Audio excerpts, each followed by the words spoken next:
Romance of the Three Kingdoms, Chapter 56.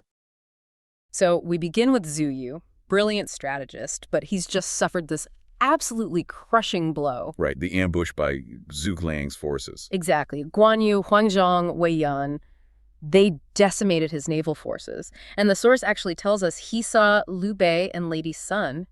No way, where? Their carriages were apparently up on a hill, watching the whole thing unfold.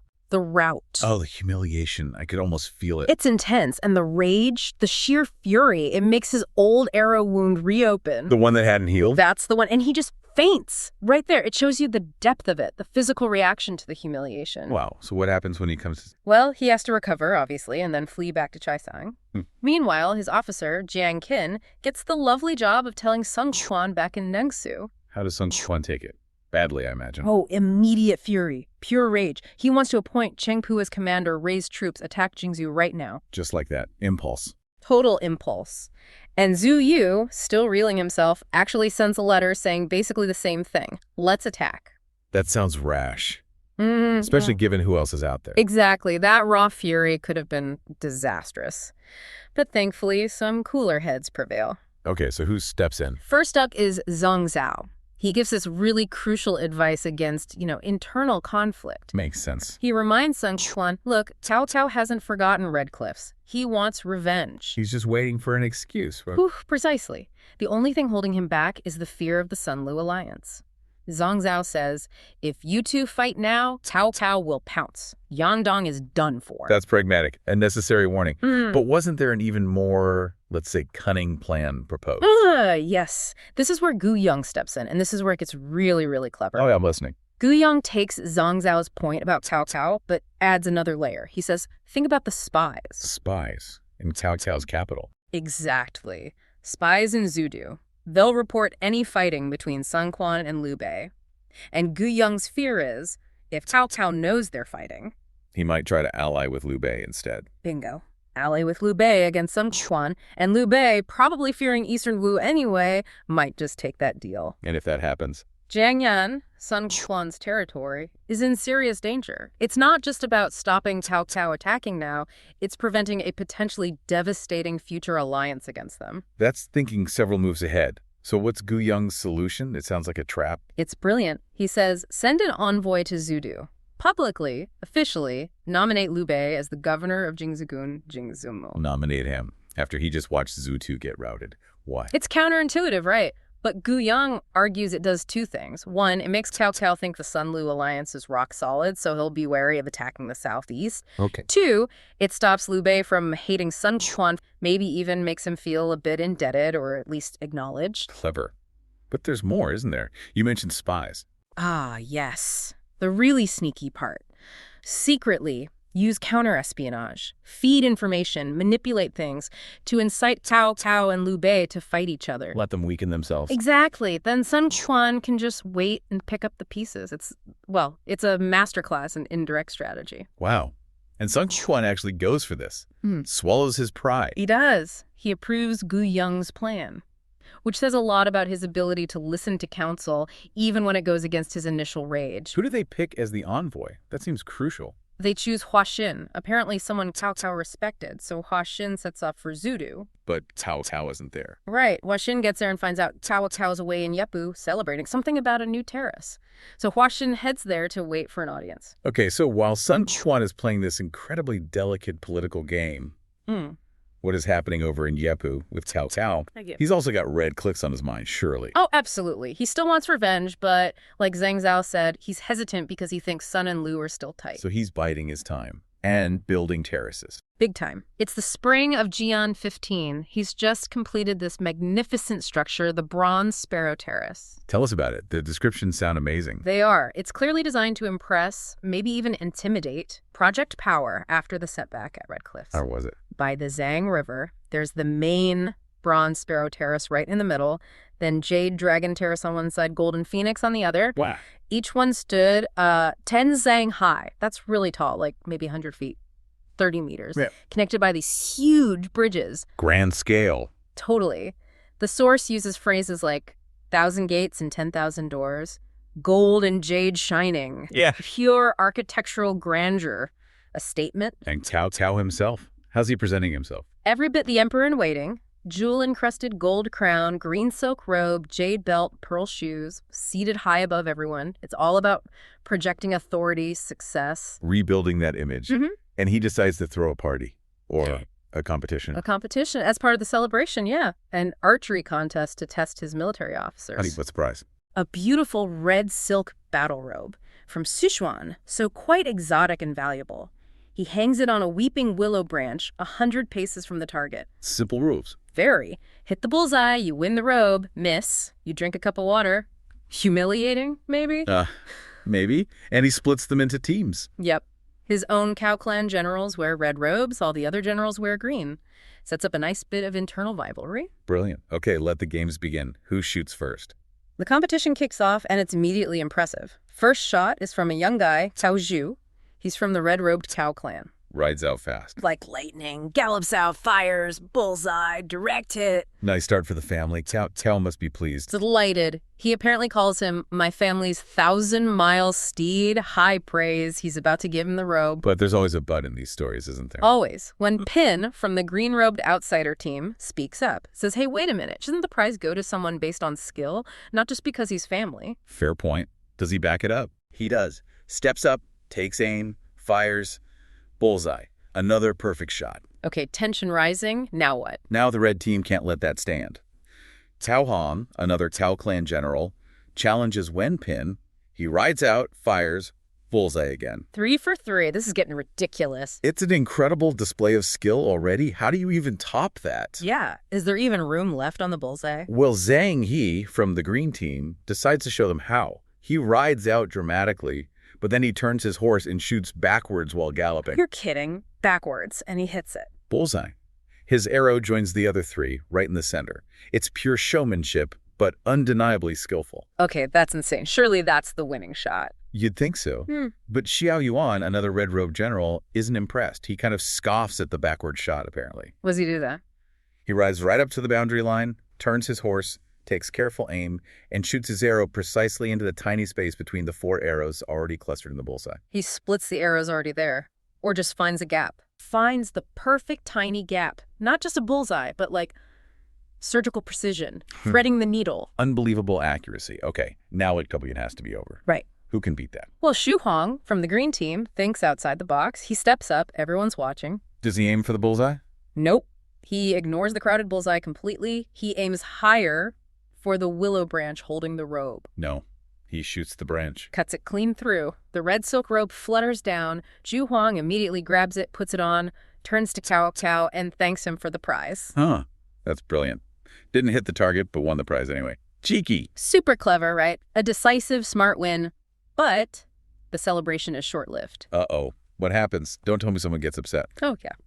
Just as Zhu Huang is enjoying his clever victory, Zhu Chu, big, strong guy, also from the green team, bursts out. What does he want? He demands the robe. He basically says Zhu Huang cheated or won unfairly. Seriously. Yeah. After all that skill on display. Yep, and it escalates fast. Zhu Huang tries to smack Zhu Chu with his bow. It comes to blows. It does. Zhu Chu grabs the bow, yanks Zhu Huang right off his horse, and they both square up on the ground, ready for a proper brawl. Over the robe.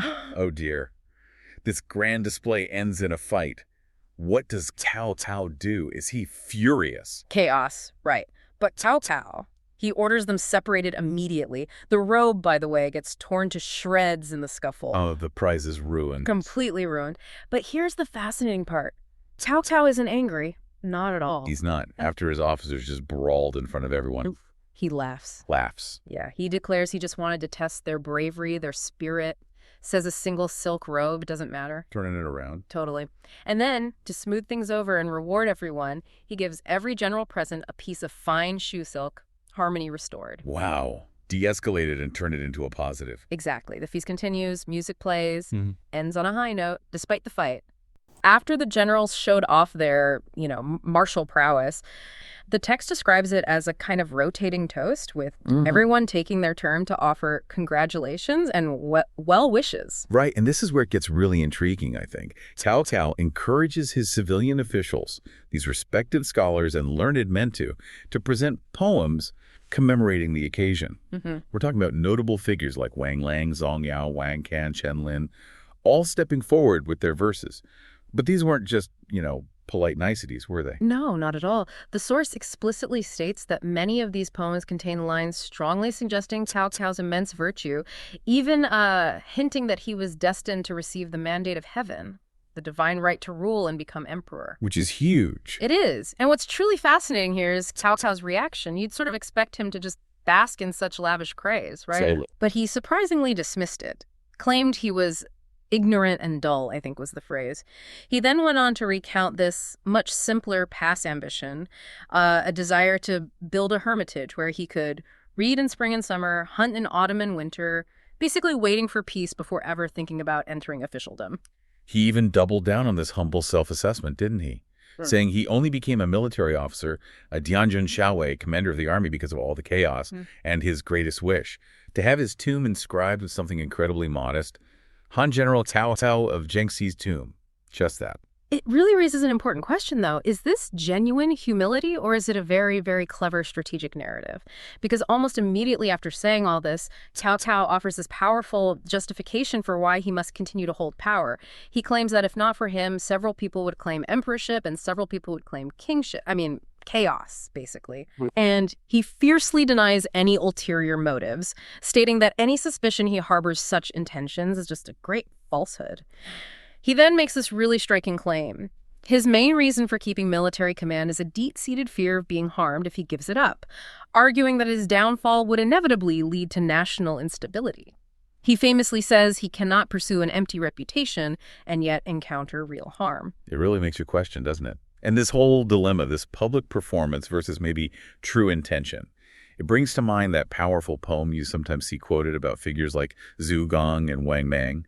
Zhou was afraid of slander. Wang Mang was humble to scholars. If they had died that year, who would know their true nature? So the banquet continues, and Cao Cao, now maybe slightly in his cups, a bit drunk, he's about to compose his own poem, and then he's dramatically interrupted. Yes, just as he put brush to paper, this news arrived that completely shattered the celebratory mood. The report was from Eastern Wu, delivered by their envoy Hua Xin, and the news was, Eastern Wu envoy Hua Xin reports Liu Bei as Jing province governor, Sun Quan marries his sister to Liu Bei, and most of the 9 counties north of the Han River now belong to Liu Bei. Big news. Wow. I can almost picture the scene. The source tells us Cao Cao's reaction was immediate and visible. His hands and feet became flustered, and he actually dropped his brush right onto the ground. Cheng Yu, his advisor, who's known for being pretty astute, Extremely astute. he was genuinely surprised by this. He points out that Cao Cao never flinched in the thick of battle, amidst flying arrows and stones. Yeah. So why was this news, this political development, why was it so incredibly unsettling to him? Cao Cao's explanation for his alarms is quite revealing, actually. He calls Liu Bei a dragon among men. He explains that Liu Bei never had water before, meaning he lacked a significant territorial base, a strong power foundation. He was kind of contained. Right, no real room to maneuver. Exactly. But now, with Jing province under his control, it's like the trapped dragon enters the vast sea.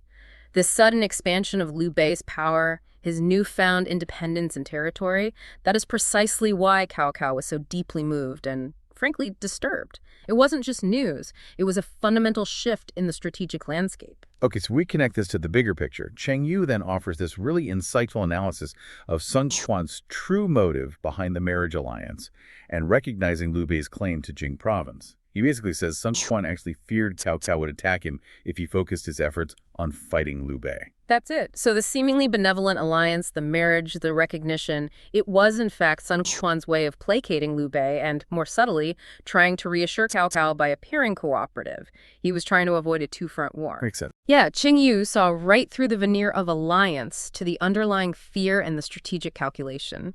He understood that Sun Quan's move was less about genuine friendship with Liu Bei and much more about preventing Cao Cao from exploiting a potential conflict between them. And this insight then became the linchpin for his counter strategy. And what really struck me about this moment was how Cheng Yu, with basically a single stroke of political maneuvering, managed to turn this rival alliance into potentially a self-destructive conflict. He proposed this brilliant counter strategy, which Cao Cao, well, he swiftly approved. The plan didn't involve an immediate military campaign at all. Instead, the target was Zhou, who's described as Eastern Wu's reliance, their main guy. That's right.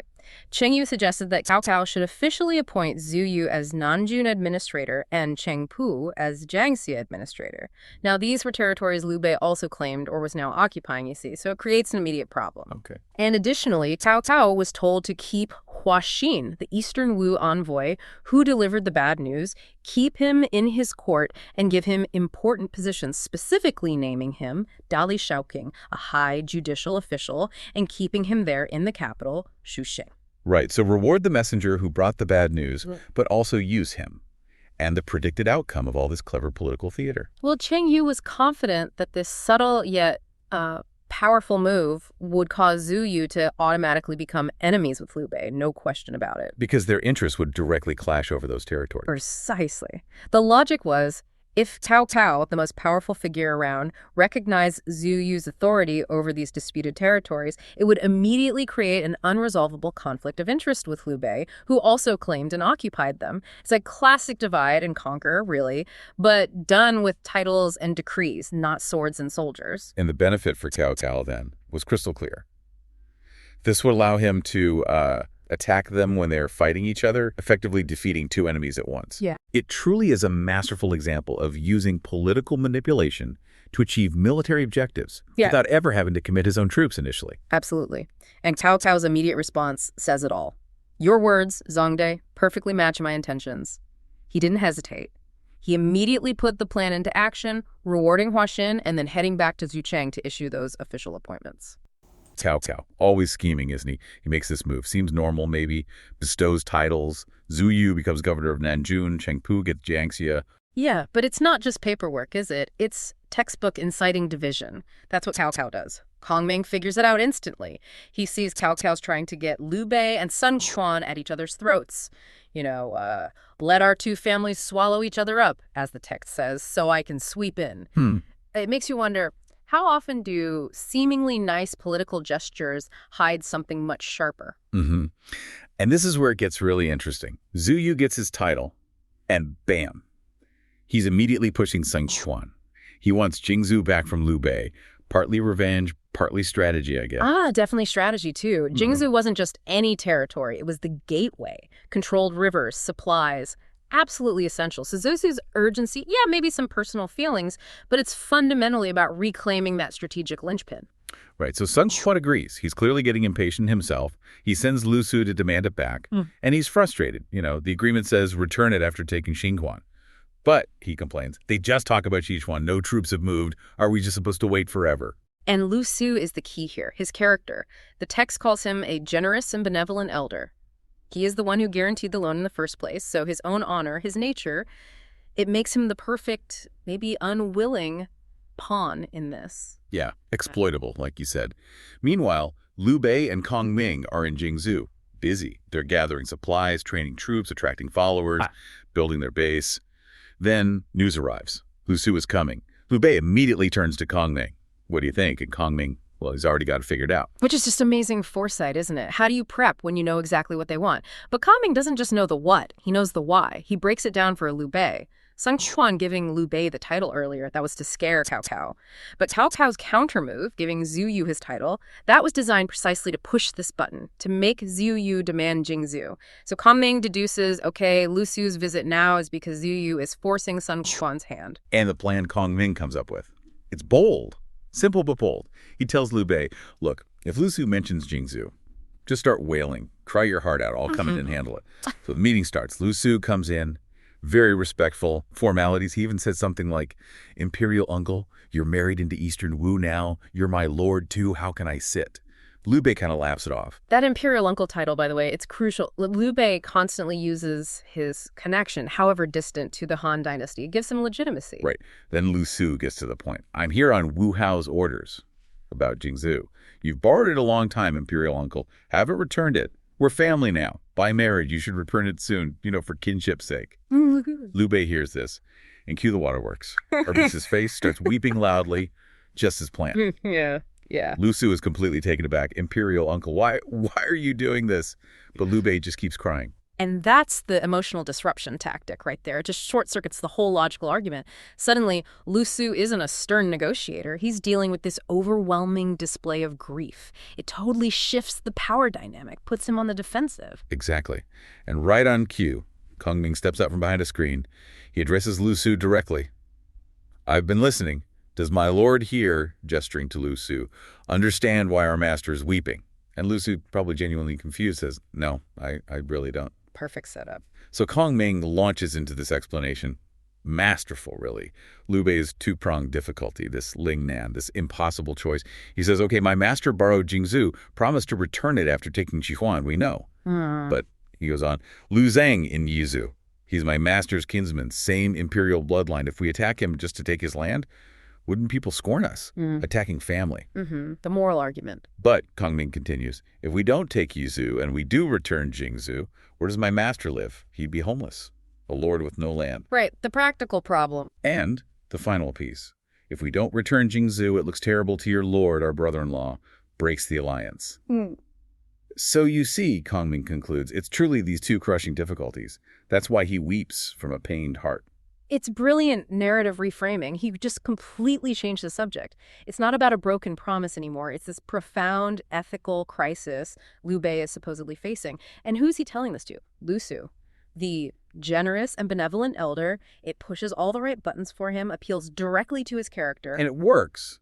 The text says Kongming's words really touched Liu Bei's heart, making him truly beat his chest and wail loudly. His performance gets even better. Which makes it even more convincing for Lu Su. He sees this shared narrative of distress, and he reacts with empathy, just as Kongming calculated. He tells Liu Bei, okay, Imperial Uncle, please stop worrying. Talk it over with Kongming. So Kongming jumps in with the request, very humble. Sir, can we trouble you? Go back to Wu Hu. Just tell him sincerely about these troubled circumstances. Ask for a little more time. Seems reasonable, right? Yeah.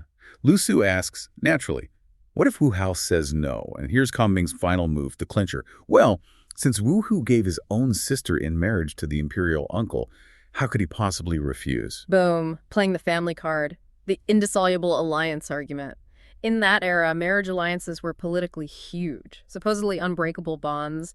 Kongming leverages that perfectly.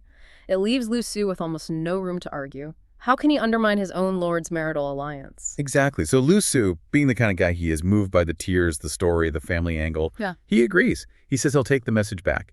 Liu Bei and Kongming bow gratefully, and off Lu Su goes. Mission accomplished for now. For now. Lu Su, he's described as this kind, benevolent elder type. He'd already tried negotiating with Liu Bei. Ah, yes, and Liu Bei did his usual thing. He played the sympathy card, acted all sad and reluctant about potentially taking Sichuan from Lu Zhang because, he's family, a fellow Han relative. Classic Liu Bei deflection. Totally. And it worked. Bottom time, let him hang on to Jingzhou. Which, as you can imagine, made Zhou Yu absolutely furious. The text says he literally stamped his foot, called Lu Su naive, for, and as a quote, again, falling for Zhu Ling's trick. Wow, okay, so Zhu Yu's patience has run out. Completely. He's boiling over. You can feel his frustration. He's desperate to get Jingzhou back, and it's clearly personal now with Zhu Ling. That kind of anger, it must have pushed him to come up with something pretty drastic. So what was this big master plan? Well, he devised this strategy called Jia Tu Mi Guo. That translates roughly to borrowing a path to destroy Guo. That's the heart of the deception. Borrowing a path to destroy Guo. Oh, okay, it sounds ominous.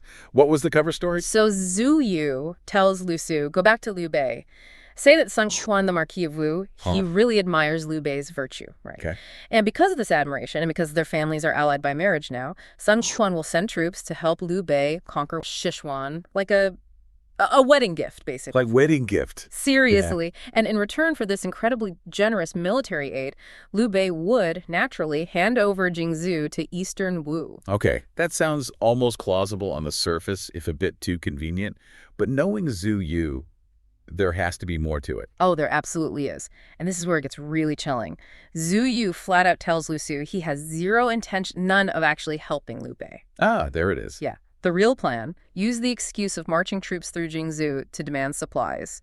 Then, when Liu Bei inevitably comes out to do the formal welcome, Ambush, seize him, kill him, take Jingzhou by force, avenge Zhu Yu's past humiliations, and, solve Lu Su's problem for him. It's incredibly ruthless. And Lu Su, what did he think of this? The source says he rejoiced greatly, So he goes back to Jingzhou. walking right back into Zhuge Liang's web. So Lu Su arrives, all pleased with himself, ready to present this generous offer from Zhu Yu.